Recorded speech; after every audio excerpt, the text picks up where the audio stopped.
નમસ્કાર. ચાલો આજે ગુજરાતી વ્યાકરણની એક એવી મજેદાર વાત કરીએ જે આપણી રોજની બોલચાલમાં છુપાયેલી છે. આપણે વાત કરીશું નિપાત વિશે. આ એવા નાના નાના શબ્દો છે જે વાક્યમાં જાણે કે ચટણી જેવું કામ કરે છે, ભાવ અને ઊંડાણ ઉમેરે છે. તો આજે આપણે શું શું જોવાના છીએ? સૌથી પહેલાં તો નિપાત છે શું એ સમજીશું.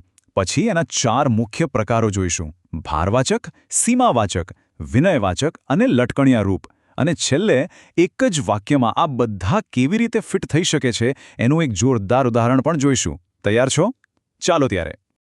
તો પહેલો સવાલ, આ નિપાત છે શું અને એની જરૂરત શું છે?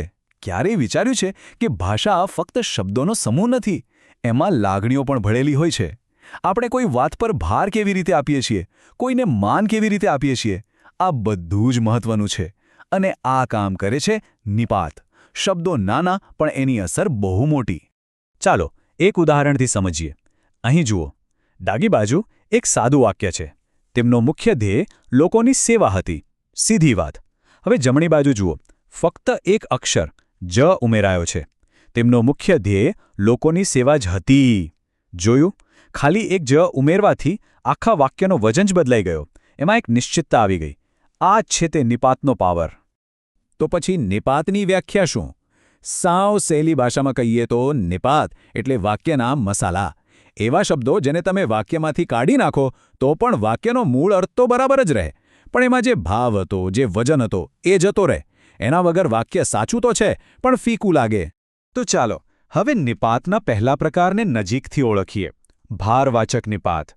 આ તો નામ પરથી જ ખબર પડી જાય, નહીં? આનું કામ છે વાક્યના કોઈ ચોક્કસ શબ્દ કે વાત પર ભાર મૂકવાનું. સમજો કે આ ગુજરાતી ભાષાનું હાઇલાઇટર છે. અને આ હાઇલાઇટરના મુખ્ય રંગો કયા?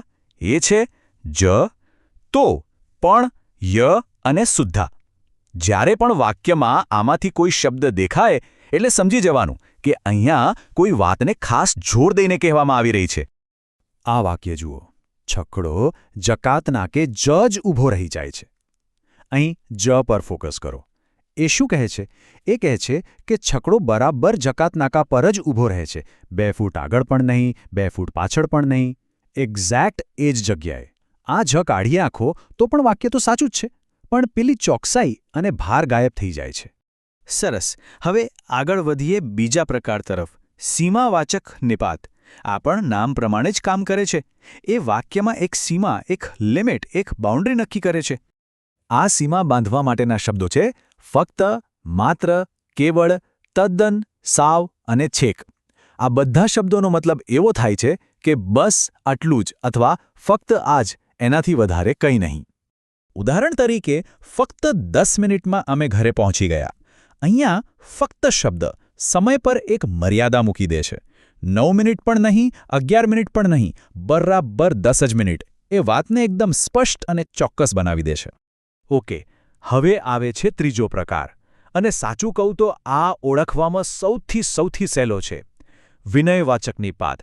આનો ઉપયોગ આદર અને માન બતાવવા માટે થાય છે. આને ઓળખવાની એક જ ચાવી છે, અને એ છે જી.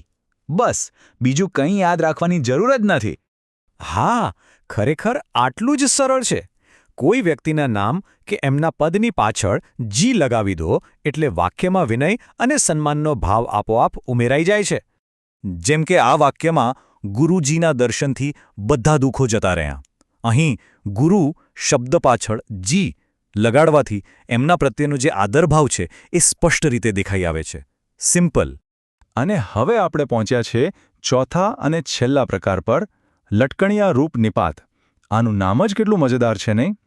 આ એવા શબ્દો છે જે પૂરા થયેલા વાક્યના છેડે લટકણિયાની જેમ શોભા વધારવા માટે આવે છે અને વાતને વધુ સ્વાભાવિક બનાવે છે. આપણે રોજની વાતચીતમાં આનો ખૂબ ઉપયોગ કરીએ છીએ, જેમ કે, કેમ, ખરું ને, બરાબર, અને આપણું વહાલું હો. આ બધા શબ્દો વાક્ય પૂરું થયા પછી ઉમેરાય છે અને એને વધુ જીવંત બનાવે છે. આ વાક્ય જુઓ. મને તમારી પેન આપશો કે? વાક્ય તો મને તમારી પેન આપશો પર જ પૂરું થઈ ગયું હતું, પણ છેલ્લે કે ઉમેરવાથી એમાં એક વિનંતીનો, એક વાતચીતનો સૂર ઉમેરાય છે. મસ્ત છે ને? તો આપણે 4 પ્રકાર જોયા: ભાર, સીમા, વિનય અને લટકણિયા. હવે એકદમ રસપ્રદ વાત. શું આ ચારેય એક જ વાક્યમાં સાથે આવી શકે? હા, બિલકુલ આવી શકે. ચાલો જોઈએ એ જાદુઈ વાક્ય. વાક્ય છે, દાદાજી ફક્ત તમારામાં જ બુદ્ધિ છે કેમ? અરે વાહ, ચાલો આનું પોસ્ટમોર્ટમ કરીએ. જી એ બતાવે છે વિનય. ફક્ત એ બાંધે છે સીમા. જ એ મૂકે છે ભાર. અને છેલ્લે કેમ એ છે લટકણિયું. જોયું, એક જ વાક્યમાં નિપાતની આખી ફેમિલી. તો હવે સવાલ એ છે કે કોઈપણ વાક્યમાં નિપાતને ઓળખવો કેવી રીતે? એના માટે આ 3 સ્ટેપની સિમ્પલ ટ્રીક છે. પહેલું, જે શબ્દ પર શંકા હોય એને વાક્યમાંથી કાઢીને વાંચો. શું વાક્ય હજી પણ અર્થપૂર્ણ છે? બીજું, હવે એ શબ્દ સાથે વાંચો. શું કોઈ ખાસ ભાવ કે ફિલિંગ ઉમેરાઈ રહી છે? અને ત્રીજું, એ ભાવને ઓળખો. શું એ ભાર છે, મર્યાદા છે, આદર છે કે પછી ખાલી વાતચીતનો લહેકો છે? બસ આટલું કરશો એટલે નિપાત તરત પકડાઈ જશે. તો આ બધી ચર્ચા પછી હવે નિપાત ઓળખવો એકદમ સહેલો છે, ખરું ને? જોયું, અહીંયા પણ એક લટકણિયા રૂપ નિપાત આવી ગયો. ગુજરાતી ભાષાની આ જ તો સુંદરતા છે. આવા નાના નાના તત્વો જેને આટલી જીવંત અને અર્થસભર બનાવે છે. આશા છે કે આ સમજૂતીમાં સૌને મજા આવી હશે.